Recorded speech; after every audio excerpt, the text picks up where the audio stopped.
Alright, what's up guys? Welcome back to the channel. It's the Nose Dude here. Today we're going to be talking about the AKS 74U. It's time to get cranky. Alright guys, before we get too far into the video, we'll go ahead and make sure it's free and clear.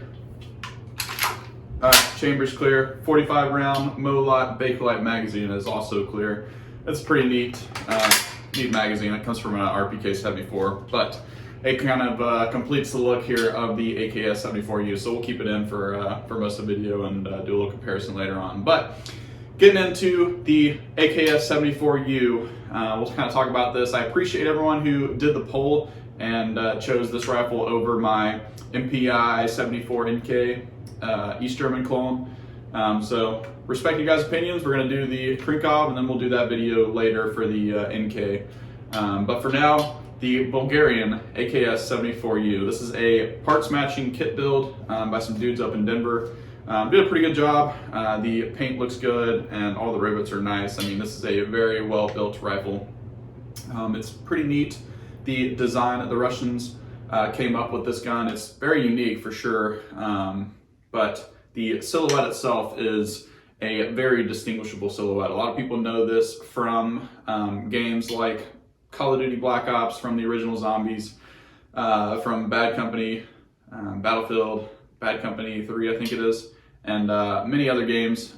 This gun has kind of been known to be the bad guy gun in the video games, but not only that, but also in the real world. The AKS 74U is kind of a statement piece, if you will.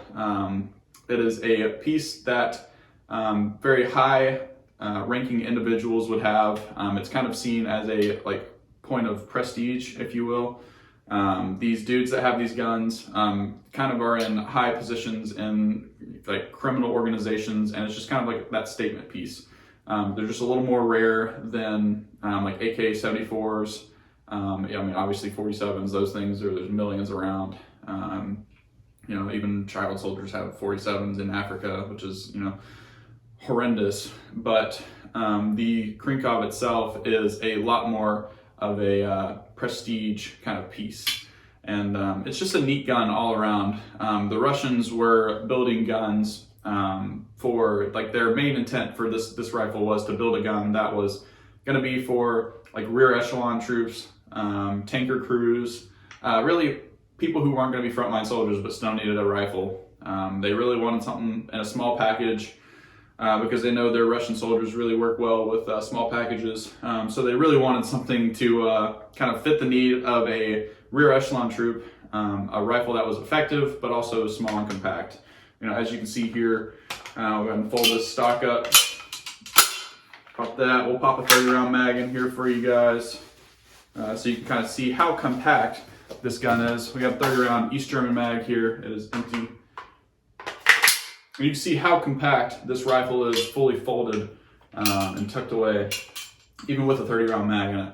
And I've heard stories that even Russian Hind helicopter pilots have these in a holster on their leg in case they need to crash land in a field in Ukraine or whatever after being shot down. They have these as a side piece.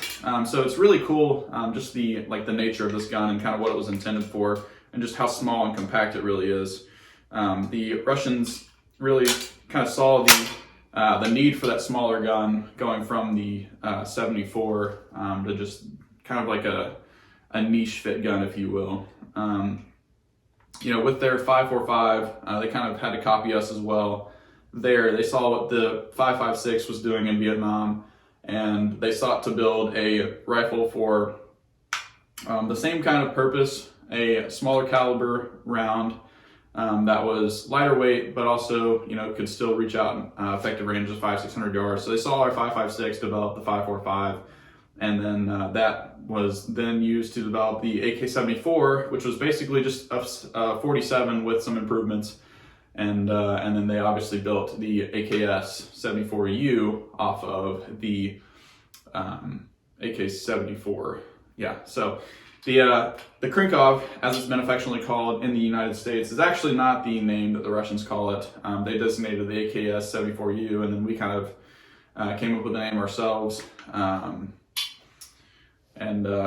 The Russians actually don't really like this gun a whole lot, from what I understand. They actually call it the Suchka, which look that up yourself. I actually talked to one of my friends who's from the country of Georgia, and he laughed whenever I said that. He's like, how did you know that? And I'm like, I've just heard it around. He's like, that's exactly right. So it was really funny to kind of talk to him about that and get his opinion and what he thought on the gun itself. And the Russians, being a Georgian over there, was not taking kindly to the Russians, understandably so, just kind of seeing what they're doing here in Ukraine and whatnot. But the Krinkov itself is just a really neat gun. It's not super effective past 300 yards, 400 or 500 yards is kind of its max range. The iron sights is just a notch here in the back. You can see how short the radius is there.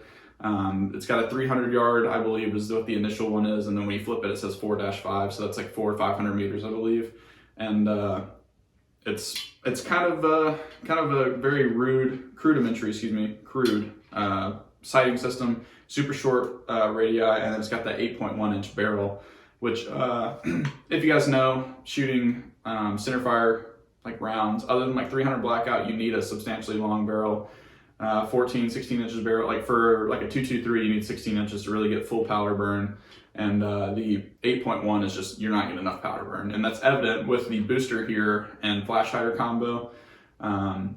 The booster is kind of help trap some of that expanding gas and keep some pressure to help cycle the firearm. Mostly, I believe, in full auto fire. Semi-auto, it runs relatively well without the booster on the end, but it just throws massive fireballs, and it's awesome.